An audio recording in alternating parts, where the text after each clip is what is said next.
Good evening, welcome to ground report. నేను సోనియా. ఏపీలో వరుస కార్యక్రమాలతో ప్రజల్లో ఉంటుంది బీజేపీ. సరిగ్గా 60 ఏళ్ల క్రితం బెజవాడలో జరిగిన సమావేశాలను మరోసారి రీకన్స్ట్రక్షన్ చేసేందుకు కమలదళం సిద్ధపడింది. అప్పుడు ఎక్కడైతే సమావేశాలు జరిగాయో అక్కడే అదే స్థాయిలో మీటింగ్స్ పెట్టేందుకు చూస్తున్నారు. దీన్ దయాళ్ స్ఫూర్తి పేరుతో బీజేపీ చేపట్టే ఆ సమావేశాలకు ఎందుకంత ప్రాధాన్యం? బీజేపీ నేతలు ఏమంటున్నారు? ఐ న్యూస్ విజయవాడ ప్రతినిధి హరీష్ గ్రౌండ్ రిపోర్ట్ ఇప్పుడు చూద్దాం. 1965 జనవరి అంటే సరిగ్గా 60 సంవత్సరాల క్రితం బెజవాడలో జరిగినటువంటి ఒక భారీ సభ పెద్ద ఎత్తున ప్రపంచవ్యాప్తంగా కూడా చర్చనీయాంశంగా మారింది. దేశవ్యాప్తంగా కూడా ఈ సభలో వక్తలు తీసుకున్నటువంటి నిర్ణయాలు నేటికి కూడా ప్రభావితం చేస్తుండడం కూడా ఒక రకంగా ఆశ్చర్యకరమైనటువంటి విషయంగా చెప్పుకోవచ్చు. ఇంతకీ 1965లో బెజవాడలో జరిగినటువంటి సభ ఏంటి? ఆ సభలో జరిగినటువంటి నిర్ణయాలు, తీసుకున్నటువంటి తీర్మానాలకు సంబంధించినటువంటి అంశాలు నేటికి కూడా ఎందుకు ప్రభావితం చేస్తున్నాయి? ఈ విషయంపై ఈరోజు ఐ న్యూస్ అందిస్తున్నటువంటి special focus.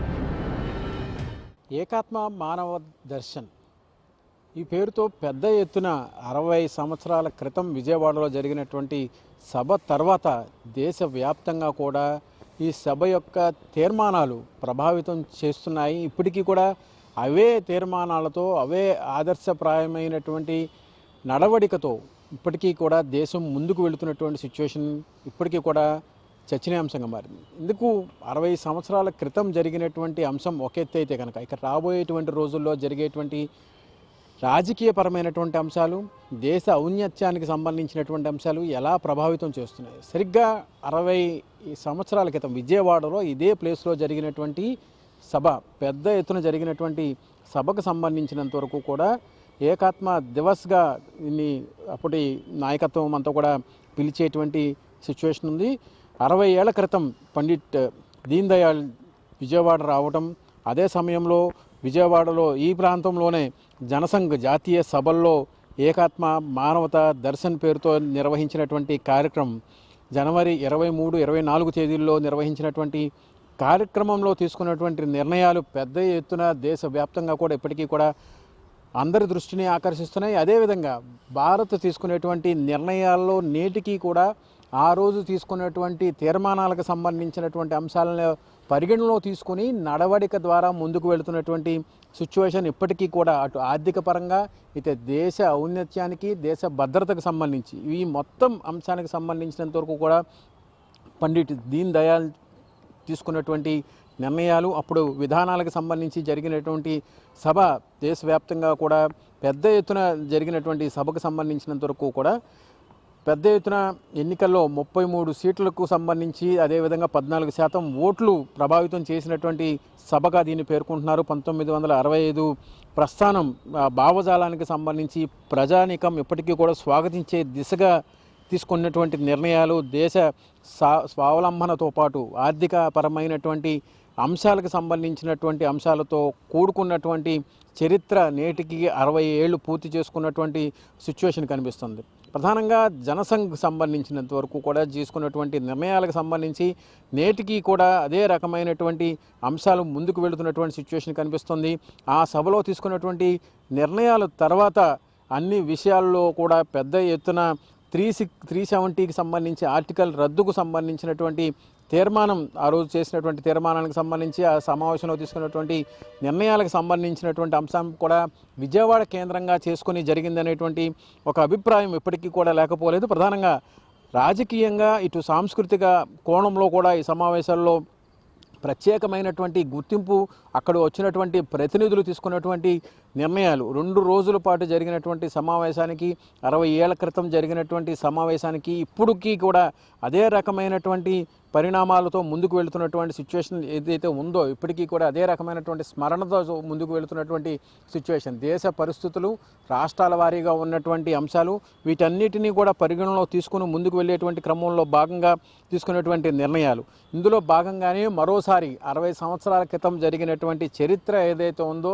Same scene recreate చేసే విధంగా రేపు బీజేపీ ఆధ్వర్యంలో 23, 24 తేదీల్లో జనవరిలో జరిగేటువంటి 2 రోజుల సమావేశానికి సంబంధించి 1965లో జనవరిలో ఇదే రోజుల్లో 23, 24 తేదీల్లో తీసుకున్నటువంటి మా ఏకాత్మ మానవ దర్శన్ పేరుతో నిర్వహిస్తున్నటువంటి ఈ కార్యక్రమానికి సంబంధించి పెద్ద ఎత్తున ప్రముఖులు వివిధ రంగాలకు సంబంధించినటువంటి నిపుణులు కూడా ఈ సమావేశాలకి హాజరు కాబోతున్నారు. ప్రధానంగా సమగ్రంగా ప్రకృతీకరణకు సంబంధించినటువంటి అంశాలపై చర్చించడం, అదేవిధంగా పండిట్ దీన్ దయాల్కి చెప్పినటువంటి సిద్ధాంతాలను ముందుకు తీసుకెళ్లేటువంటి క్రమంలో భాగంగా అన్ని వ్యవస్థలను సక్రమంగా ముందుకు నడిపించేటువంటి క్రమంలో కావాల్సినటువంటి ఏకాత్మకు సంబంధించినటువంటి అంశాలపైన మరోసారి ఇదే సభలో పెద్ద ఎత్తున చర్చించేటువంటి సిచ్యువేషన్ కనిపిస్తుంది. దేశవ్యాప్తంగా ఉన్నటువంటి ప్రముఖులంతా కూడా ఈ సమావేశాలకి హాజరు కాబోతున్నారు. ఇందులో భాగంగానే సమగ్ర ఆలోచన ద్వారా ప్రత్యేకమైనటువంటి విజయాలను సాధించే దిశగా ముందుకు వెళ్ళేటువంటి క్రమంలో భాగంగానే ఈ సమావేశాలు జరగబోతున్నాయి. భారతీయ తత్వజ్ఞానం అన్నిటికీ కూడా సంబంధించినటువంటి దీన్ దయాల్జీకి సంబంధించినటువంటి అంశాలని ఈసారి జరిగేటువంటి సభలో పెద్ద ఎత్తున తిరిగి ప్రచారంలోకి తీసుకొచ్చేటువంటి సిచ్యువేషన్ కనిపిస్తుంది. ఇందుకు సంబంధించినంత వరకు కూడా జరుగుతున్నటువంటి సమావేశానికి సంబంధించి 2 రోజుల పాటు జరిగేటువంటి సిచ్యువేషన్కి సంబంధించి కూడా ఎలాంటి నిర్ణయాలు ఉండబోతున్నాయి, ఆనాటి చారిత్రాత్మక తీర్మానాలను గుర్తు చేసుకోవటం, అప్పుడు తీసుకున్నటువంటి నిర్ణయాలు నేటికి కూడా ఎలాంటి ప్రభావితం చేస్తుంది, అందులో భాగంగానే జరిగేటువంటి సదస్సుల్లో రాజకీయ సాంస్కృతిక కోణాలతో పాటుగా భారతీయతను పూర్తి స్థాయిలో ప్రపంచవ్యాప్తం చేసేటువంటి ప్రభావం ఎలా ఉండబోతోంది, దీంతో పాటుగా ఆర్థిక అభివృద్ధికి సంబంధించి వికేంద్రీకరణకు సంబంధించి సమగ్ర ఆలోచన విధానం విశ్వ దర్శనం పేరుతో పెద్ద ఎత్తున భారత రక్షణ వంటి అంశాలు కూడా ఈ సదస్సులో 2 రోజుల పాటు జరిగేటువంటి సదస్సులో చర్చించేటువంటి సిచ్యువేషన్ కనిపిస్తుంది. పెద్ద ఎత్తున జరుగుతున్నటువంటి ఈ సమావేశాలకు సంబంధించినంత వరకు కూడా 2 రోజుల పాటు జరిగేటువంటి సెషన్స్లో రోజుకి 4 ప్రత్యేకమైనటువంటి సెషన్స్ ఉంటాయి. 2 రోజుల పాటు 8 సెషన్స్లో జరిగేటువంటి సభకు సంబంధించినంత వరకు కూడా పెద్ద ఎత్తున జరుగుతున్నటువంటి ఏర్పాట్లకు సంబంధించినంత వరకు కూడా 2 రోజుల పాటు అంటే 60 సంవత్సరాల క్రితం జరిగినటువంటి సమావేశంలో తీసుకున్నటువంటి నిర్ణయాలు నేటికి కూడా ఎలాంటి ప్రభావితం చూపిస్తున్నాయి, రాబోయేటువంటి రోజుల్లో ముందుకు వెళ్ళేటువంటి క్రమంలో రేపు జరిగేటువంటి సభకు సంబంధించినటువంటి అంశాలు ఏ విధంగా ప్రభావితం చేస్తాయనేది కూడా ప్రజెంట్ రాజకీయ వర్గాల్లో కూడా పెద్ద ఎత్తున విజయవాడని కేంద్రంగా చేసుకొని చర్చనీయాంశంగా మారాయి.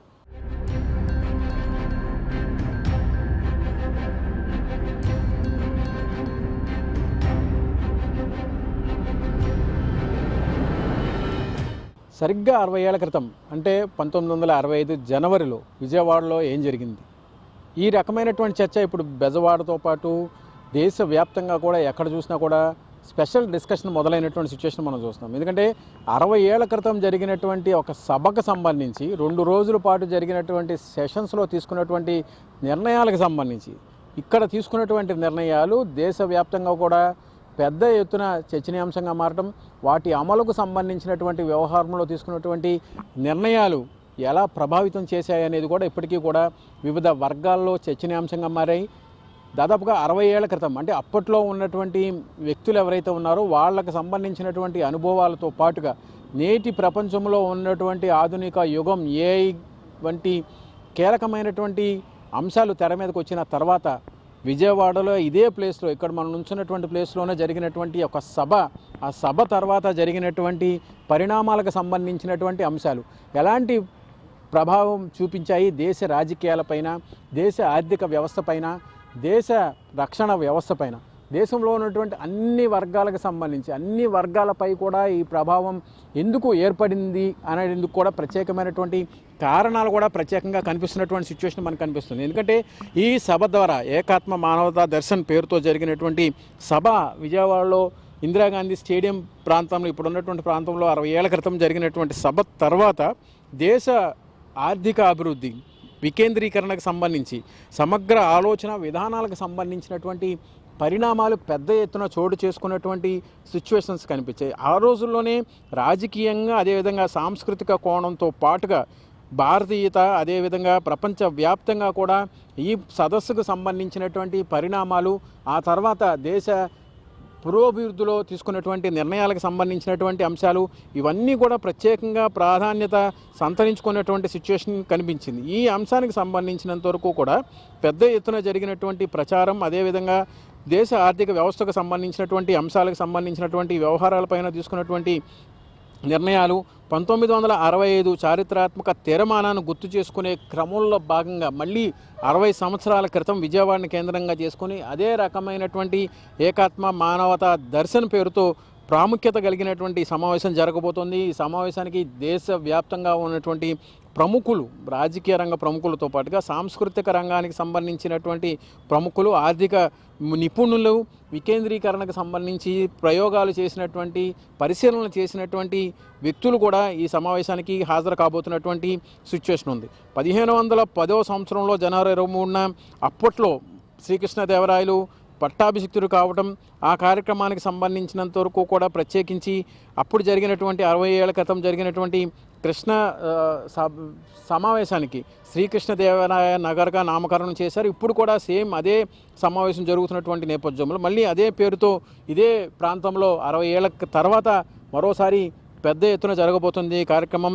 దీనికి సంబంధించి జాతీయ బీజేపీకి సంబంధించినటువంటి జాతీయ సంఘటన కార్యదర్శి సంతోష్జీతో పాటు ఇతర ప్రముఖులు, కేంద్ర మంత్రులతో పాటుగా అమిత్ షా వంటి కీలకమైనటువంటి నాయకత్వం ఈ సమావేశానికి హాజరు కాబోతున్నారు. వీటితో పాటుగా మోడీ, అమిత్ షాలు రూపొందించినటువంటి ఒక వీడియో సందేశం కూడా ఇందులో ప్రదర్శించబోతున్నారు. అంటే ఈ సమావేశానికి ఉన్నటువంటి ప్రాధాన్యత ఏ స్థాయిలో ఉందనేది మనం అర్థం చేసుకోవచ్చు. ఏకాత్మ మానవ దర్శన్ పేరుతో జరుగుతున్నటువంటి జాతీయ మహాసభ పునఃస్మరణ, అంటే 60 ఏళ్ల క్రితం జరిగినటువంటి సమావేశం, అందులో తీసుకున్నటువంటి నిర్ణయాల తర్వాత ప్రజలపైన, దేశ ప్రజలపైన దాని ప్రభావం ఏ స్థాయిలో పడింది అనేందుకు కూడా ప్రత్యేకంగా ఇది ఒక ఉదాహరణగా చెప్పుకోవచ్చు. 60 ఏళ్ల క్రితం జరిగినటువంటి సమావేశం, ఆ సమావేశంలో తీసుకున్నటువంటి నిర్ణయాలు వాటికి సంబంధించి కొనసాగింపుగా, అంటే 60 ఏళ్ల తర్వాత వాటిని ఇప్పటికీ కూడా అనుసరిస్తూ అమల్లోకి తీసుకుంటూ వాటిని ఇప్పుడు పరిస్థితులకు అనుగుణంగా, ఇప్పటి జనాభా పరిస్థితులకు అనుగుణంగా, ఇప్పటి ప్రజల అవసరాలకు అనుగుణంగా, దేశ పరిస్థితులకి అనుగుణంగా ఇతర ప్రపంచ దేశాల్లో పోటీ పడుతున్నటువంటి భారత్ను ముందుకు తీసుకెళ్లేటువంటి క్రమంలో తీసుకోవాల్సినటువంటి నిర్ణయాలు ఏ విధంగా ఉండబోతున్నాయి, దీని ప్రభావం సామాన్యుడి మీద ఏ విధంగా ఉండబోతోంది.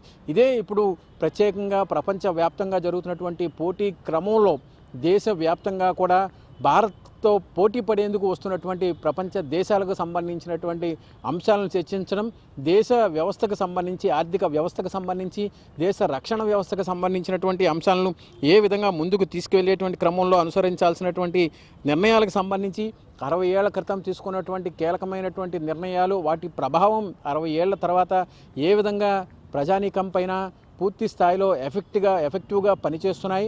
ఆ పనిచేస్తున్నటువంటి క్రమంలో రాబోయేటువంటి రోజుల్లో వీటిని ఏ విధంగా మరింత సరళీకృతం చేసి సామాన్యుడికి సైతం పూర్తి స్థాయిలో భారతదేశ సార్వభౌమత్వాన్ని కాపాడే దిశగా ముందుకు వెళ్ళేటువంటి క్రమంలో సామాన్యుడికి కూడా పూర్తి స్థాయిలో ఫలితాలను అందించాల్సినటువంటి బాధ్యత పాలకులు, ప్రభుత్వంపై ఉంది అనేటువంటి అంశాలను పూర్తిగా సామాన్యుడికి చేరవేసేటువంటి క్రమంలో భాగంగా రాబోయేటువంటి రోజుల్లో అనుసరించాల్సినటువంటి వ్యూహాలకు సంబంధించినటువంటి అంశాలు. ఎందుకంటే 60 ఏళ్ల క్రితం జరిగినటువంటి సభ ఒక ఎత్తు అయితే, దానికి పూర్తిగా రీక్రియేట్ చేస్తూ అప్పటి నిర్ణయాలకు సంబంధించి, అప్పటి ప్రముఖులు తీసుకున్నటువంటి నిర్ణయాలు, వాటిని అమలుకు తీసుకున్నటువంటి చర్యలు, ఆ చర్యలు తీసుకునేటువంటి క్రమంలో జరిగినటువంటి ఒక డిబేట్, సెమినార్ రూపంలో జరిగినటువంటి డిబేట్ ఏదైతే జరిగిందో దాని వలన వచ్చినటువంటి ఫలితాలు ఇప్పుడు దేశవ్యాప్తంగా కూడా ఎలాంటి ప్రభావం చూపించబోతున్నాయి, ఆ ప్రభావితం చేసేటువంటి క్రమంలో భాగంగా రాబోయేటువంటి రోజుల్లో రక్షణ వ్యవస్థ కావచ్చు, దేశ ఆర్థిక వ్యవస్థ కావచ్చు, దేశంలో ఉన్నటువంటి సామాన్య మానవుడికి కూడా పూర్తిగా ముందుకు వెళ్ళేటువంటి క్రమంలో అందరికీ అందుబాటులో ఉండేటువంటి పాలకులకు సంబంధించినటువంటి నిర్ణయాలు, సంస్కరణలు ఏ విధంగా పనిచేయాలి, ఆ సంస్కరణల ద్వారా సామాన్యుడికి దేశానికి సంబంధించినటువంటి ఔన్నత్యాన్ని తెలియజేసేటువంటి క్రమంలో భాగంగా ప్రతి పౌరుడిలోనూ బాధ్యతను గుర్తించే విధంగా, బాధ్యతను తెలియజేసే విధంగా రాబోయేటువంటి రోజుల్లో ఈ కార్యక్రమానికి సంబంధించినటువంటి అంశాలు ఎలా ఉండబోతున్నాయి, అప్పట్లో జనసంఘకు సంబంధించినటువంటి తీసుకున్నటువంటి నిర్ణయం ఇప్పుడు 60 ఏళ్ల తర్వాత దానికి సంబంధించినటువంటి ప్రభావం ఇప్పటికీ కూడా ఎంతవరకు ఉంది, అంటే ఇప్పుడు పూర్తిగా టెక్నాలజీ పూర్తిగా అందుబాటులోకి వచ్చినటువంటి నేపథ్యంలో, టెక్నాలజీని అనుసరించి ప్రపంచవ్యాప్తంగా పోటీ పడుతున్నటువంటి నేపథ్యంలో ప్రపంచ దేశాలు సైతం భారత్ను చూసి ముందుకు వెళ్ళేటువంటి క్రమంలో అనుసరిస్తున్నటువంటి విధానాలకు సంబంధించినటువంటి అంశంలో 60 ఏళ్ల తర్వాత జరుగుతున్నటువంటి మరో 2 రోజుల పాటు సదస్సుకు సంబంధించినటువంటి అంశం ఏ విధంగా ముందుకు వెళుతుంది, దీని ప్రభావం ఏ విధంగా దేశ సమగ్రతగా, దేశ ఆర్థిక వ్యవస్థ, దేశ రక్షణకు సంబంధించినటువంటి అంశాలపైన ఉంటాయి అనేది కూడా ఆసక్తికరంగా మారింది. ఇదే రకమైనటువంటి చర్చ 60 ఏళ్ల తర్వాత మరోసారి బెజవాడలో స్టార్ట్ అయినటువంటి నేపథ్యంలో దీని ప్రభావం ఎలా ఉంటుందనేది అటు రాజకీయ వర్గాలుగా ఇటు సామాన్యుల్లో కూడా చర్చగా మారినటువంటి పరిస్థితి మనకు కనిపిస్తుంది.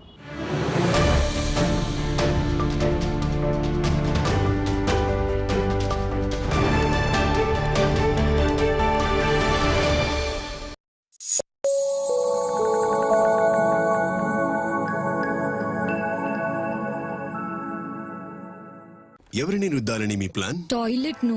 కానీ మనం డిటర్జెంట్ తో బట్టలు కదా ఉతుకుతాం. లేదు లేదు, టాయిలెట్ నే కదా శుభ్రం చేస్తున్నాం. అయినా కూడా అలిపోయిన మరకల. ఇప్పుడు కొత్తగా తలతల్లాడుతున్నా ఏమైనా? హార్పిక్ ఉందిగా, దీని చిక్కని ఫార్ములా డిటర్జెంట్ తో పోలిస్తే 10 రెట్లు ఎక్కువగా మరకలను తొలగిస్తుంది, వాలిపోయిన మరకలు తీసేస్తుంది. ఇంకా ఎంత మంచి వాసన. సరికొత్త టాయిలెట్ కోసం హార్పిక్ ఉందిగా.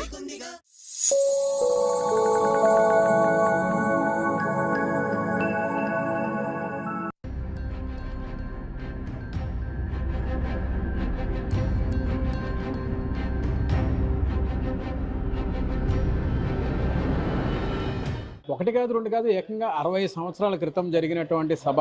ఆ సభ తర్వాత దేశానికి సంబంధించినటువంటి సార్వభౌమత్వం, ఆర్థిక పరిస్థితులు, అదేవిధంగా రక్షణకు సంబంధించినటువంటి వ్యవస్థలు, ఒకటి కాదు, రెండు కాదు, అన్ని రంగాలపైన కూడా 60 సంవత్సరాల క్రితం జరిగినటువంటి సభ నేటికి ఎందుకు ప్రభావితం చూపిస్తోంది?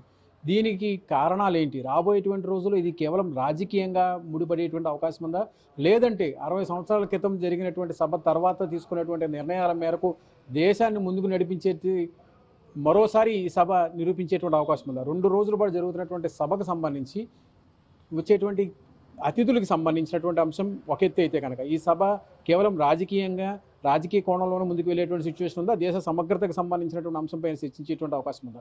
దీనిపైనే ప్రజెంట్ చర్చ జరుగుతున్నటువంటి సిచ్యువేషన్ మనకు కనిపిస్తుంది. అందులో భాగంగానే యువమోర్చకు సంబంధించినటువంటి నాయకులు కూడా కొంతమంది ఉన్నారు, వాళ్ళతో మాట్లాడించేటువంటి ప్రయత్నం చేస్తాం. చెప్పండి, 60 సంవత్సరాల క్రితం, అంటే 60 సంవత్సరాల క్రితం ఏం జరిగింది అనేది ఎవరికి తెలియదు, కానీ దాని ప్రభావం, దానికి సంబంధించినటువంటి ఎఫెక్టివ్ అనేది ఇప్పటికీ కూడా దేశ వ్యవస్థల మీద కనిపిస్తున్నటువంటి సిచ్యువేషన్ ఉందనేటువంటి ఒక అభిప్రాయం. దీన్ని ఎలా చూస్తారు?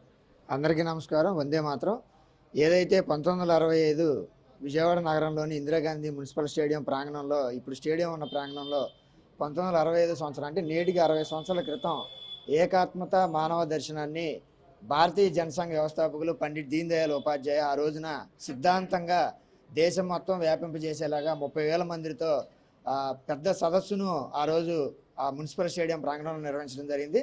దాని ద్వారాగా ఏకాత్మత మానవతా దర్శనాన్ని భారతదేశ వ్యాప్తంగా రాజకీయంగా ఎలా ముందుకు వెళ్ళాలి అనే దాన్ని, ఆర్థికంగా, రాజకీయంగా, అదే రక్షణ రంగంలో దేశం అనేక రంగాల్లో ఏ విధంగా బలోపేతం కావాలి, ముందుకు వెళ్ళాలి, అభివృద్ధి సంక్షేమ పథకాల రూపంలో అనేది అప్పటికున్న కాంగ్రెస్ ప్రభుత్వ విధానాలను తుడిచిపెట్టేలాగా భారతీయ జనసంఘ్ రూపంలో పండిట్ దీన్ దయాళ్ ఉపాధ్యాయ విజయవాడ నగరానికి వచ్చి 30,000 మందితో సదస్సు ఏర్పాటు చేయడం జరిగింది.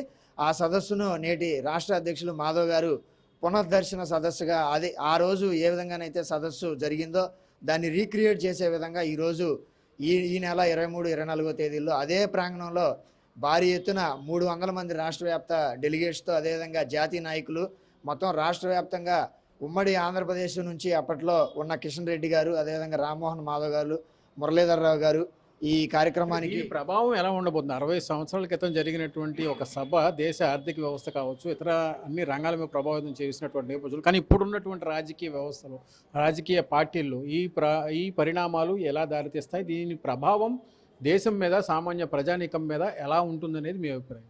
ఏదైతే అంత్యోదయ సిద్ధాంతాన్ని రూపొందించారో దీన్ దయాళ్ ఉపాధ్యాయ, ఆ చివరి లబ్ధిదారుడి వరకు ఆ సంక్షేమ పథకం అనేది అందించాలనేది ముఖ్య లక్ష్యంగా ఆ రోజున అంత్యోదయ సిద్ధాంతాన్ని తీసుకొచ్చారు.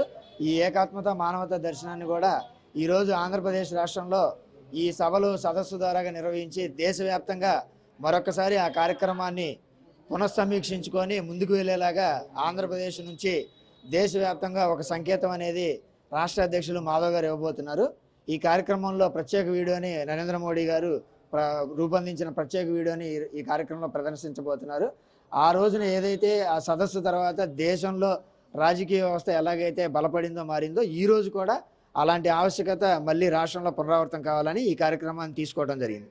మీరు చెప్పండి, అంటే 60 సంవత్సరాల క్రితం జరిగినటువంటి సభ ఇప్పుడు మళ్ళీ రీకన్స్ట్రక్షన్ చేసే విధంగా ఆ స్థాయిలో ఉండేటువంటి రాజకీయాలు, అంటే ఆ రోజుల్లో రాజకీయాలు వేరే విధంగా ఇప్పుడు రాజకీయాలు ఉన్నటువంటి పరిస్థితి కూడా మీరు చూసారు. దీని ప్రభావం ఎలా ఉండబోతోంది? ప్రధానంగా బీజేపీ ఈ కార్యక్రమాన్ని ఎంచుకోవడానికి ప్రధానమైనటువంటి కారణం ఏంటని మీరు భావిస్తున్నారు? భారత్ మాతా కీ జై. ప్రపంచ పటంలో భారతదేశ ప్రజాస్వామిక సార్వభౌమత్వానికి ఒక ప్రత్యేకమైన గుర్తింపు ఉంది. 60 ఏళ్ల క్రితం ఏదైతే బీజం వేశారో పండిట్ దీన్ దయాళ్ ఉపాధ్యాయజీ ఏ విధంగా వివిధ రకాల జాతులు ఉన్న భారతదేశం ఒక విభిన్న సంస్కృతికి శోభాయమానంగా ఉంది. ఏకాత్మ మానవత దర్శనం ఆ పదంలోనే ఉంది. ఏంటి, ఎవరు ఎక్కడ ఉన్నా సరే ఒకే ఆత్మకు సంబంధించిన వాళ్ళు, భరతమాత ఆత్మకు సంబంధించిన వాళ్ళు. ఈ విధమైన కాన్సెప్ట్ తీసుకొని ఆ రోజు రాజకీయ వ్యవస్థ అంత ఇదిగా లేకపోయినప్పటికీ ఇవాళ ఉన్న విభిన్నమైన రాజకీయ కోణాల్లో కూడా మీరు చూస్తూనే ఉన్నారు. ప్రతి రాష్ట్రంలో కూడా భారతీయ జనతా పార్టీ రాజకీయ వ్యవస్థని ప్రతిష్టంగా చేసుకొని ఒక్కొక్కటి గెలుచుకుంటూ వస్తుంది. ఇదే నిదర్శనం, ఏకాత్మ మానవ దర్శనానికి ఇదే నిదర్శనం. ఆ రోజున్న విభిన్న రాజకీయ కోణంలో కూడా ఇవాళ ఉన్న ప్రత్యేకమైన రాజకీయ కోణంలో కూడా భారతీయ జనతా పార్టీ ఒక్కొక్క రాష్ట్రాన్ని గెలుచుకుంటూ వస్తుంది. ఈ విధమైన అవకాశాన్నింటినీ కూడా ఏకాత్మ మానవ దర్శనం ఇచ్చి మన వాళ్ళన్నిటికీ ఇందాక మా యువజన అధ్యక్షుడు చెప్పినట్టు అందరికీ అంత్యోదయ చిట్ట విషయం వరకు అందేటట్టుగా ఈ కాన్సెప్ట్ మహోన్నతమైందని మేము గర్విస్తున్నాము. మొత్తంగా చూసుకుంటే కనుక జరుగుతున్నటువంటి 60 సంవత్సరాల క్రితం జరిగినటువంటి సభ, ఆ తర్వాత జరిగినటువంటి పరిణామాలకు సంబంధించినటువంటి అంశాలు ఇవన్నీ కూడా పరిగణలో తీసుకుంటే కనుక రాబోయేటువంటి రోజుల్లో ఒకవైపు పార్టీని, దేశాన్ని ముందుకు తీసుకెళ్లేటువంటి క్రమంలో తీసుకోవాల్సినటువంటి చర్యలకు సంబంధించిన అంశాలు, సామాన్య ప్రజానీకానికి రీచ్ అయ్యేటువంటి విధంగా దేశ సంస్కృతి సాంప్రదాయానికి సంబంధించి, ఆర్థిక వ్యవస్థకు సంబంధించి, రక్షణ వ్యవస్థకు సంబంధించి అన్ని రంగాలను కూడా పూర్తిగా మరోసారి చర్చించే విధంగా ముందుకు వెళ్ళేటువంటి క్రమంలో భాగంగానే ఏకాత్మ మానవతా దివస్ను పెద్ద ఎత్తున నిర్వహించేందుకు భారీ ఏర్పాట్లు చేస్తున్నారు.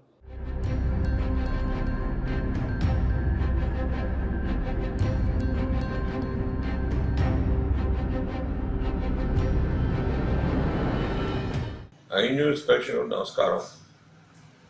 ఈ రోజున మా నాన్నగారు జూపల్లి వీరారెడ్డి గారు, మా అమ్మగారు హైమవతి గారు. ఆ రోజు నేను చాలా 10 ఏళ్ల పిల్లవాడిని. భారతీయ జనసంఘం యొక్క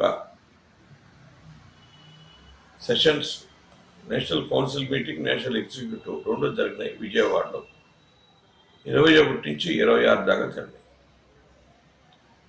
అప్పుడు దానికి జనసంఘ పెద్దలు ఏదైతే ఉన్నారో దాని రిసెప్షన్ కమిటీ కింద టిఎస్ రామారావు గారని విజయవాడ అడ్వకేటు, ఆయన ఎమ్మెల్సీగా ఉండేవారు. రిసెప్షన్ కమిటీ చైర్మన్ కింద ఉండి దాదాపు ఆంధ్రప్రదేశ్ రాష్ట్రంలో కార్యకర్తలందరూ పోగు చేసే అమౌంట్ తోటి దాదాపు 50,000 రూపాయలు ఖర్చు పెట్టి ఈ 5 రోజుల సెషన్స్ చేయడం జరిగింది. అందులో ముఖ్యంగా పండిట్ దీన్ దయాళ్ ఉపాధ్యాయ గారు ఒక్కొక్క కమ్యూనిజం, ఒక్కొక్క క్యాపిటలిజం వీటి మధ్యలో ఉండేటువంటి భారతీయ తత్వమైనటువంటి ఏకాత్మత మానవవాదం, ఏకాత్మత మానవ దర్శన్, దాంతో కొత్త ఫిలాసఫీ తీసుకురావడం జరిగింది.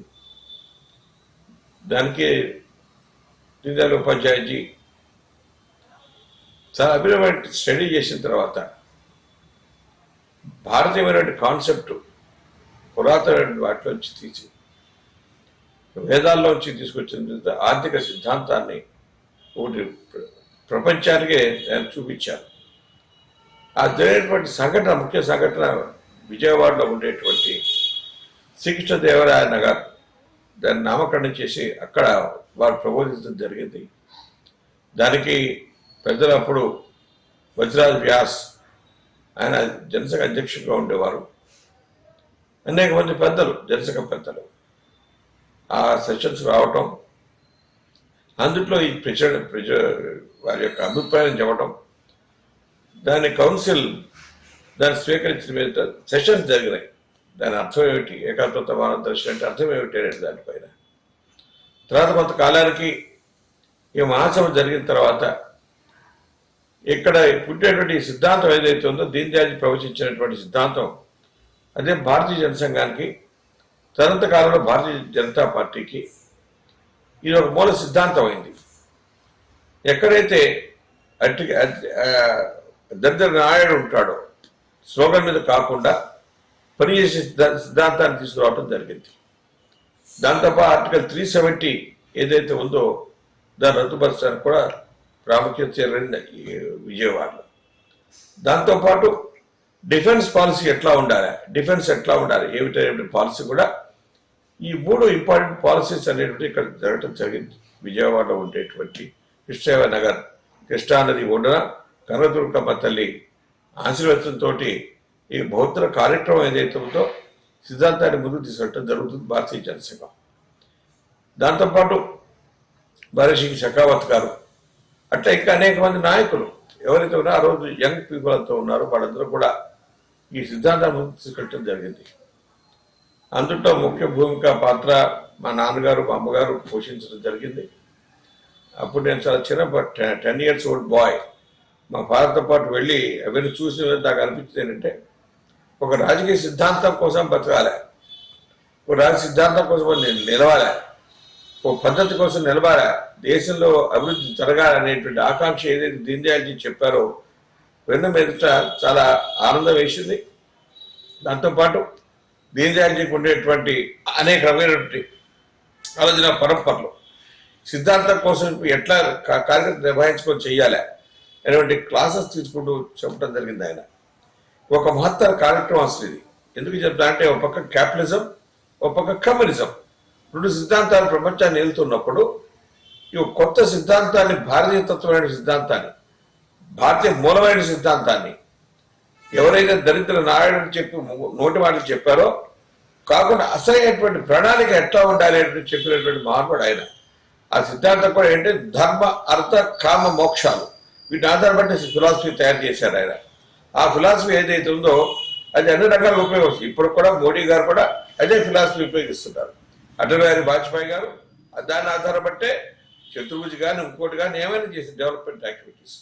కాబట్టి బేసిస్ ఆఫ్ ఆర్థిక విధానం for Jana Sangh policy document, policy యొక్క దాని యొక్క వైరుధ్యం, మిగతా పాలసీ దీనికి ఉండేటువంటి ఒక వైరుధ్యాన్ని కూడా తీసుకొచ్చాయని ముందు పెట్టి ఒక కొత్త ఫిలాసఫీని, భారతీయ తత్వమైన ఫిలాసఫీని ఈరోజు తీసుకురా ఆయన 65లో ప్రచురింపజేశారు. ఆ మహద్భాగ్యం విజయవాడలో కృష్ణా తీరంలో జరిగింది కనకదుర్గ అమ్మవారి యొక్క ఆశీస్సులతోటి. అందుకనే భారతీయ జనతా పార్టీ తర్వాత కూడా ఈ సిద్ధాంతాన్ని తీసుకెళ్తూ మోడీ గారు చేసిన అనేక రకాల డెవలప్మెంట్ యాక్టివిటీస్ ఏవైతుందో దాని సిద్ధాంతంతో చేస్తున్నారు. అట్టనే వాజ్పేయి గారు చేశారు. అనేక రకాల చీఫ్ మినిస్టర్స్ ఎవరైతే వచ్చారో వాడు కూడా ఈ సిద్ధాంతాన్ని ప్రచురింపజేయడం జరిగింది. ఫస్ట్ రాజస్థాన్లో భైరవ్ షెకావత్ గారు దరిద్ర నాటి దాంట్లో poorest of poor development activity ఎట్లా చేయాలనేటువంటి సిద్ధాంతం ఫస్ట్ రాజస్థాన్ జనసంఘ పవర్లో ఉన్నప్పుడు ప్రచురింపజేయడం జరిగింది. మధ్యప్రదేశ్, దాని కొంతకాలం యూపీ, బీహార్లో కూడా దీని అప్పుడు జనసంఘ పార్టీతో వచ్చినప్పుడు అప్పుడు కూడా దీని ముందుకు తీసుకెళ్ళడం కోసం చాలా ప్రయత్నాలు జరిగినాయి. కాబట్టి భారతీయ మూలమైనటువంటి భారతీయ తత్వమైనటువంటి ఆలోచన ఏదైతుందో ఏకత్వ మానవ దర్శన్ అంటే మనిషి యొక్క సంపూర్ణ వికాసం, దేశం యొక్క సంపూర్ణ వికాసం, భరతమాత సంపూర్ణ వికాసం ఎట్లా ఉండాలి అనేటువంటి ఫిలాసఫీ దీన్ దయాళ్ ప్రచురణ చేసింది. అది ఈ రోజున భారతీయ తత్వానికి మూలమైనటువంటి ఫైనాన్షియల్ రిసోర్సెస్ కాకుండా డిఫెన్స్ ఎట్లా ఉండాలి, మిగతా ఆర్థిక విషయాలు ఎట్లా ఉండాలి, ప్రజలతో ఎట్లా ఉండాలి అనేటువంటి విషయాలు ఆయన ప్రచురింపజేయడంలో 1965 సంవత్సరం 21 నుంచి 26 దాకా జరిగింది. కాబట్టి మేము చాలా ఇప్పుడు 60 సంవత్సరాల తర్వాత భారతీయ జనతా పార్టీ మా పివిఎన్ మాధవ్ గారి యొక్క ఆధ్వర్యంలో ఒక మంచి కార్యక్రమం తీసుకొని తద్వారా ప్రజలందరికీ కూడా ఈ సిద్ధాంతం యొక్క మూలం ఏమిటి అనేటువంటి ప్రజలకు తెలియపరుస్తూ revisiting of 1965 of Bharatiya Jana Sangh sessions, national council sessions ఈరోజు రేపు 23, 24, 25 విజయవాడలో పెట్టారు. కాబట్టి ఆ సెషన్స్లో అనేక రకమైన టాపిక్స్ పైన కూడా చాలా మంచి విశ్లేషణ లేటెస్ట్గా దాన్ని మూలాన్ని ఆధారం చేసుకొని లేటెస్ట్గా భారతదేశంలో ఏం డెవలప్మెంట్ జరుగుతున్నాయి, ఏమిటి ఫ్యూచర్ డెవలప్మెంట్ ఏమిటి, భారతీయ తత్వం ఏమిటి ఫర్ డెవలప్మెంట్ అని చెప్పి ముందు రాబోతుంది. కాబట్టి మీరందరూ కూడా దాన్ని ఆశ్రయించి ఒక పొలిటికల్ విశ్లేషణ కాకుండా పాలిటిక్స్లో ఎంత క్లీన్ చాప్టర్గా ఉండాలి, పాలిటిక్స్ అంటే డెవలప్మెంట్ పాలిటిక్స్ ఎట్లా ఉండాలి, how a poor man should develop అనేటువంటి సిద్ధాంతంలో ఇంత 60 సంవత్సరాల ప్రయాణంలో ప్రజలందరూ కూడా అర్థం చేసుకొని తద్వారా భారతీయ జనతా పార్టీకి ఇచ్చేటువంటి ఊతం ఏదైతుందో దాన్ని ఇవ్వాలని మేము కోరుతున్నాం.